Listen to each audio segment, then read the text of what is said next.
Sophia. We are still in Exodus today. We're in Exodus 2. So remember that we left off on a pretty scary note yesterday where the Pharaoh was afraid that there were going to be too many Israelites and that they would try and overthrow him. And so he says, kill all the baby boys. You can let the girls live, but kill all the baby boys. And do you remember what the midwives do? They just ignore him, basically.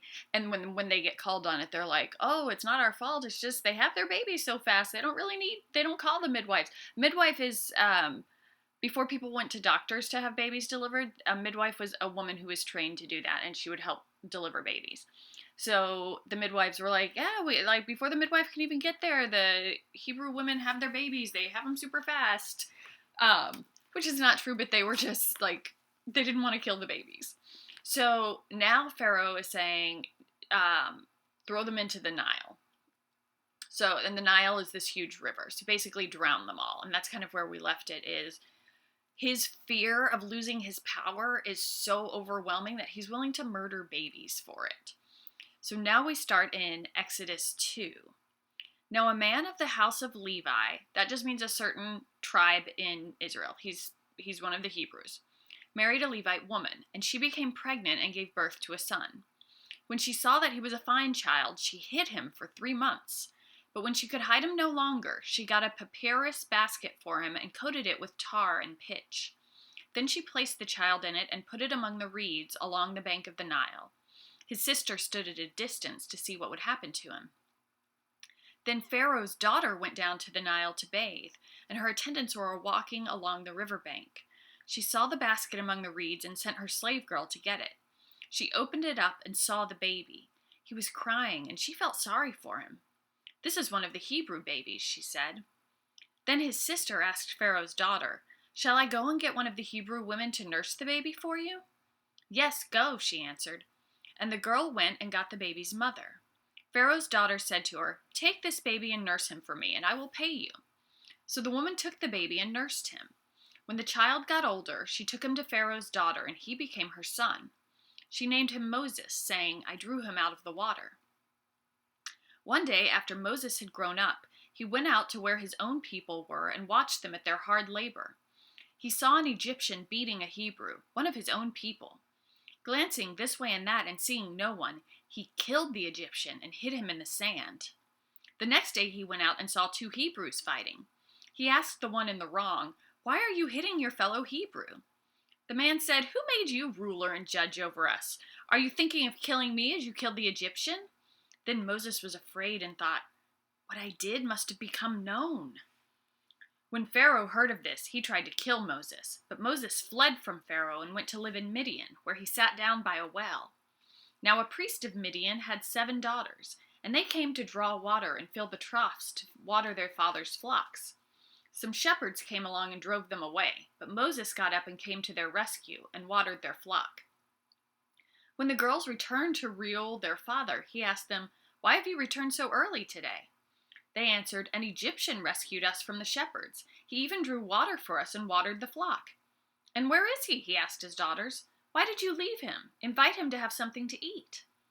Moses agreed to stay with the man, who gave his daughter Zipporah to Moses in marriage. Zipporah gave birth to a son, and Moses named him Gershom, saying, I have become an alien in a foreign land. There's a lot that happens here, right? First of all, notice how brave Moses' mother is. She has this baby, and she keeps him secret for 3 months. And I think that means she doesn't just have to keep him secret from the Egyptians. She has to keep him secret from all of the other people around her. Look how hard that would be with a baby. You have to make sure that they never cry. And that's why I think at about 3 months is just when babies really start to make more noise, right? They're starting to pay attention to the world around them and kind of babble and talk, and not talk, but make sound. She knows she can't hide him anymore. So she takes this huge risk. She makes a woven basket. She covers it with tar and pitch. That would make it waterproof so it would float. And she sort of sticks it in, not quite in the river, but on the riverbanks. And she hopes that it'll be found, that he'll be found and someone will rescue him. But it's a huge risk. What if someone found him and said, oh, I think it's one of those Hebrew babies that we're supposed to kill, and just threw him in the water? She's hoping that the other Egyptians are not going to be as cruel as the king, that anyone who found a baby, that their impulse would be to rescue him instead of to kill him. So she has her older daughter, whose name is Miriam. Miriam is watching, and we see Miriam being very smart and very strategic as well. So sure enough, the person who shows up is Pharaoh's daughter. So she's the princess.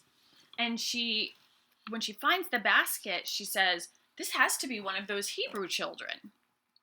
I don't know how she knows that, except I guess Egyptians didn't have to abandon their kids, and so I don't know how she knows that he's Hebrew, but that's the assumption she makes. And then Miriam comes forward and says, "Oh, do you want me to go get one of the Hebrew women to nurse him?"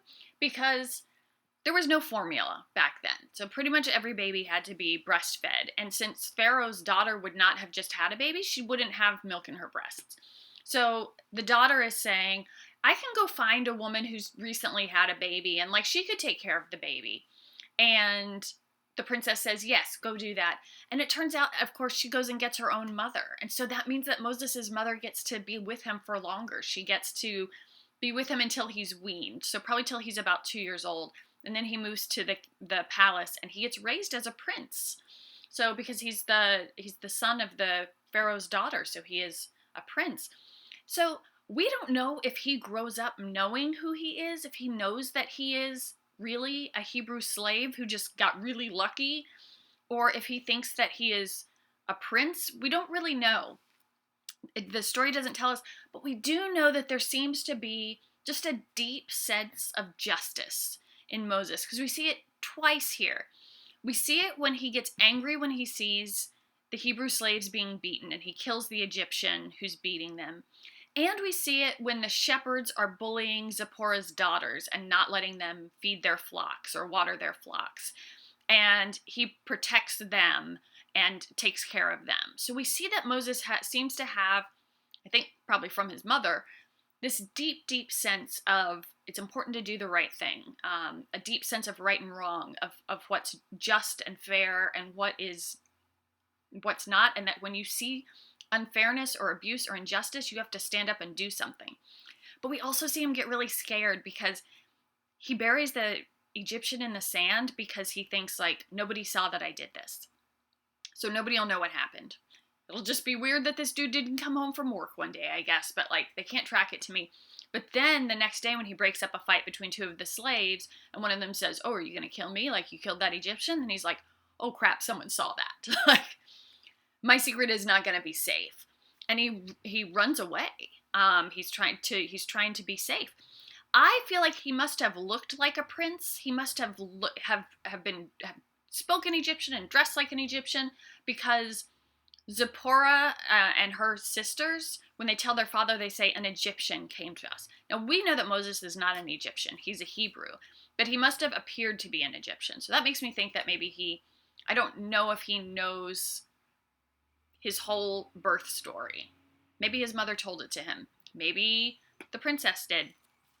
But we know that even though he grows up in a lot of luxury and wealth and with every privilege, he is still very aware of injustice. He doesn't ignore it, which would be very easy to do. He has a strong sense of when something is not okay. But at the point that we see him here, he's in a completely new land, the land of Midian. He's never done that. He's going to have to earn his own living as a shepherd. He's never been a shepherd. He's a prince. It's something he has to do regular people work in a different land. Maybe they speak a different language. Maybe they worship differently. We don't know, but we can tell that he feels unsettled because the name he gives his son means foreigner. He says, "I'm a stranger in a strange land. I don't belong here." So Moses' story is a lot about feeling like he never quite belongs where he is, right? He's a Hebrew being raised in the Egyptian palace.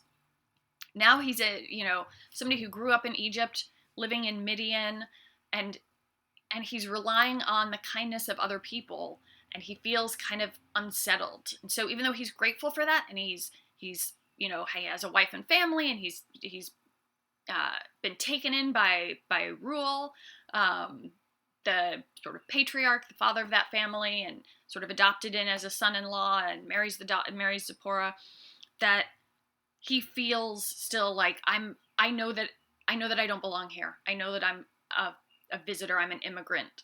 And that must be kind of unsettling. And the great thing is that sense of not quite belonging is probably part of what makes him have such a kind heart. That sometimes the things in our lives that are the hardest are the things that make us kinder.